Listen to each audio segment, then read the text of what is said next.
Here's a question from Sally, and she says that when she plays her video, which supposed to end at the 13-second or 13-minute mark, but it continues playing until almost the 15-minute mark. And she doesn't understand what the little red dot is that's below here.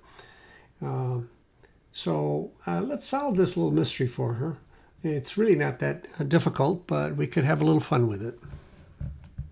Why, when she plays her video, which she says stops around 13, does it continue going almost up to 15? And of course, what she's referring to are the timestamps on the timeline. The first being hours, minutes, seconds, and frames. So what she's talking about is that she's got a video that ends around the 13-minute mark, and she has this little bitty thing right here near the 15-minute mark. And what is it? To get rid of it is fairly simple, but you really should look at it in more detail. So I've created the same thing right here on my timeline. I have a tiny little dot here. Now, unfortunately, she's not showing us the entire timeline. She's giving us a blow-up view of what this mystery thing is.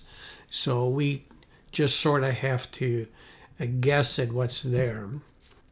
Why would it continue playing up to here? Playhead is going to continue playing until it gets to the end of the project. And when we're playing here, we can see that it continues playing, and then it stops right there. So what does this mean? If I go into my preferences here, and if I go to performance, and I turn on background render 5 seconds after I stop playing around with the mouse, it's going to render what's on the timeline. So let's just do that. Now, one way to examine as I speak here, okay, you can see my little green thing, little red dot turned green. So again, that should be another tip for people as to what's really happening here.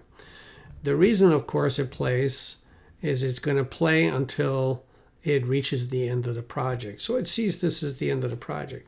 Now, how can we discover what that thing is? There is a shortcut key. It's called end. It's the N key on the keyboard. You know, you have insert, delete, end, home, so forth. If we press end at any time, it's going to go to the end of the project. Not only is it going to go to the end of the project, it's going to reveal what that little thing is. And isn't that strange? There is something there. Now, what's another way that we could figure out what that is?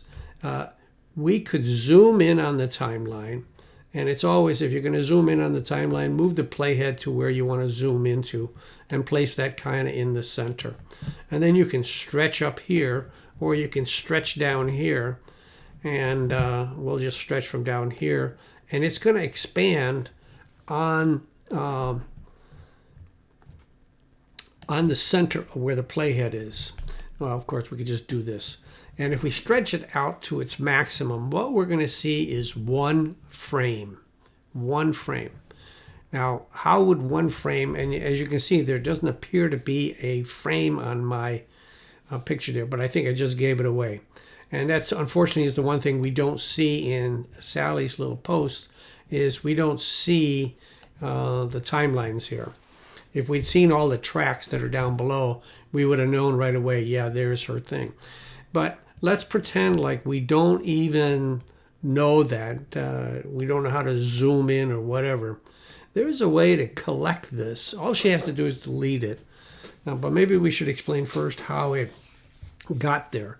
Most likely she had her magnetic timeline turned off. Now, I can't tell from her photo up here. I can't tell which track it's on. It could be higher, it could be lower, but it's definitely not on the tracks that we're seeing. So how can it get there? If you turn off the magnetic timeline right here, then when you plop something down on top of something else, you're going to cut it up in the middle. And I have a couple of videos explaining how you can create these little artifacts here. But in essence, what she has is she has a one frame artifact sitting out here at the end that was created when she dropped something else down on it. But without even knowing how to, I mean, obviously all you have to do is go out here and delete it. But I'm going to show you another way in case there's multiple artifacts on the timeline that you can kind of capture them all.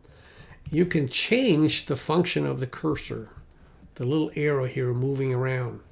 And one of the options you can do is you can say, select everything forward, or even I can just press the A key. And if I move it up here, forward, did I select backwards? I guess backwards, maybe that's what I want. Yeah, I guess backwards. I apologize for that. Okay, and now my little thing is right here, of course. But if I go like this, and I click select everything afterwards, let's just do it from where our little thing is. Now, that little item has been selected. Now let's unselect it. And so we can see that we're selecting it. Let's go back here and select all backwards. And we'll go up here to the end of our thing. And you can see it just selected it. You can see. So anyway, we select everything. And once we select everything, all we have to do is hit the delete key. And everything that's beyond our last thing is gone. So I've really carried this out way too far. The point is, it's just a small artifact that could be seen more clearly if you stretched out the timeline. You could use the select all forward, all backwards, and you can just delete it without even searching for what it is. You could have pressed the N key to send it to the very end, and you would have seen that one frame displayed up in the preview window. But that's basically it. And I hope this helps Sally.